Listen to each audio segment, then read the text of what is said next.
Hi guys! Welcome back to our channel. In today's lesson, we were going to explore the application of sequences in investment growth.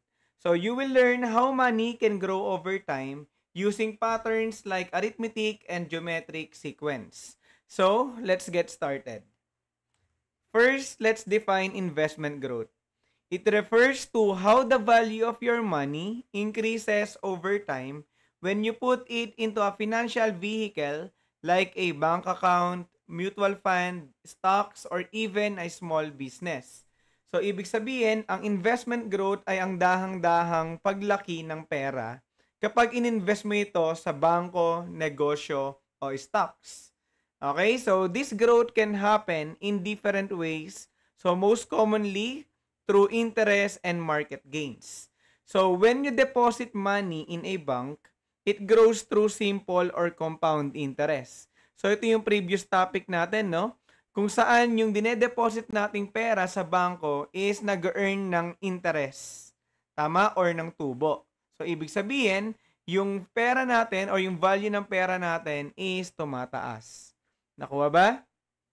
Number 2, market gains. So if you invest in stocks or mutual funds, your money can grow depending on the market's performance. So dito naman guys, usually kapag meron kang stocks or mutual funds, nag-earn tayo dito guys ng dividend or ng capital gains.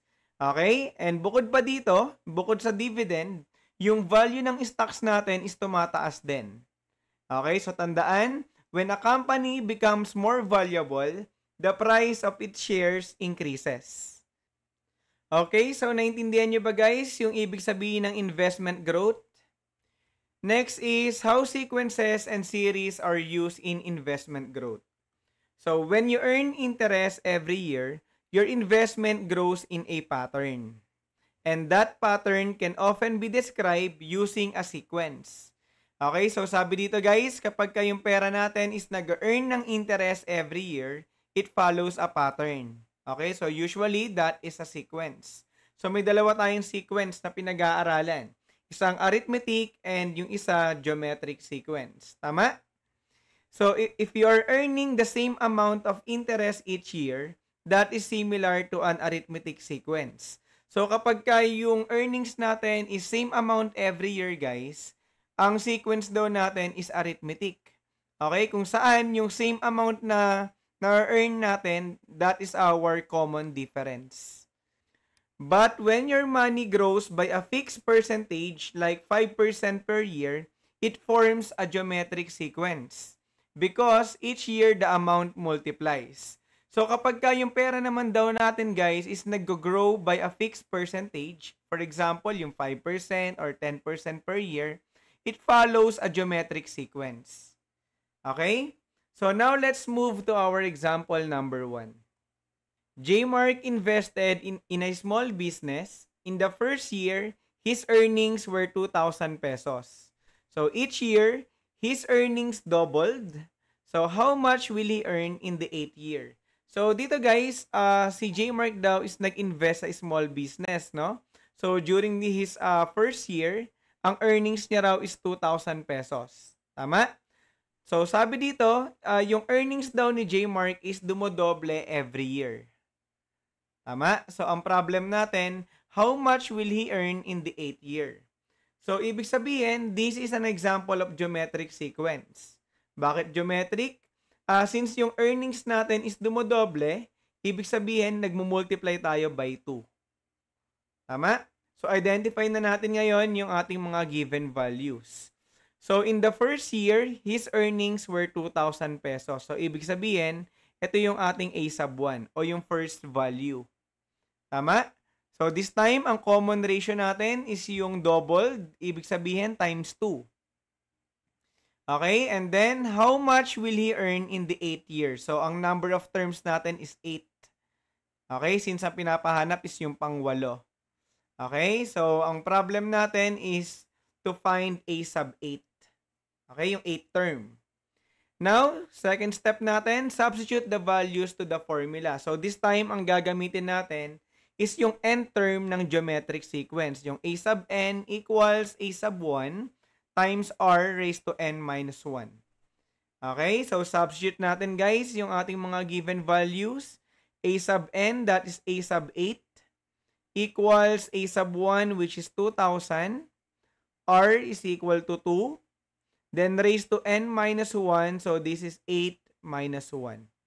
Okay, so simplify natin guys yung equations using PEMDAS.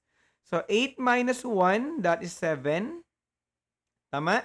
And then 2 raised to 7, so this is 128. Okay, then 128 times 2,000, so that is 256,000. So therefore, J Mark will earn 256,000 pesos in the 8th year. Okay, so naintindihan ba guys kung paano natin sinolve yung ating example number 1? Next, let's proceed to our example number 2. Orly invested in a commercial property and rented it out. In the first year, his rental income was 2,500 pesos per month. So due to rising demand and property improvements, he was able to triple the rent every year. So how much monthly rent will Orly earn in the 5th year? Okay, so sabi dito guys, si Orly raw is nag-invest sa commercial property. Okay, kung saan meron siyang rental income of 2,500 per month. Okay? And then, he was able to triple the rent every year. So, ibig sabihin, this example is an example of geometric sequence. Okay? Because the rent triples every year. So, ibig sabihin, minumultiply natin by 3 yung kanyang rental income. Tama? Times 3. So, how much monthly rent will Orly earn in the 5th year? So, step 1 natin, let's identify all the given values. So, sabi dito, in the first year, his rental income was 2,500 per month. So, ibig sabihin, ang A sub 1 natin is 2,500. Okay? And then, ang R natin, which is the common ratio, sabi dyan, triple the rent. So, ibig sabihin, times 3. Or 3, yung ating common ratio. Tama? And then, how much monthly rent will Orly earn in the 5th year? So, ang N natin is 5. So, ang pinapahanap is yung 5th term. Okay? O yung A sub 5. So, second step, substitute the values to the formula. So, this time, again, n term ng geometric sequence yung gagamitin natin formula. A sub n equals A sub 1 times R raised to n minus 1. So, input na natin guys yung mga given values. A sub n, ito yung A sub 5. Equals A sub 1, which is 2,500, times R, which is 3, raised to n minus 1, so that is 5 minus 1. Okay, so next, simplify natin yung equation, no, using PEMDAS. So, unahin natin yung exponent. So, 5 minus 1, that is 4. Tama? And then 3 raised to 4, so we have 3 times 3 times 3 times 3, so that is 81. Okay, then 81 times 2,500, that is 202,500. Okay, so therefore, Orly will earn 202,500 pesos per month in the 5th year. Okay, so naintindihan ba guys kung paano natin sinolve yung example number 2? So next, example number 3. A small bookstore earns 5,000 pesos in its first month. Each month after, the store's sales increase by 1,000 pesos. So, how much will the bookstore earn in the 10th month? So, dito guys, sabi, yung bookstore daw is merong earnings na 5,000 in its first month. Okay? So, therefore, ito yung ating first value. And then, each month, the store's sales increase by 1,000. So, therefore, this is not an example of geometric sequence. Tama? Instead, this is an arithmetic sequence. Okay? Because the earnings increase by the same amount each month. So, ibig sabihin, para tayong nagpa-plus ng 1,000 each month.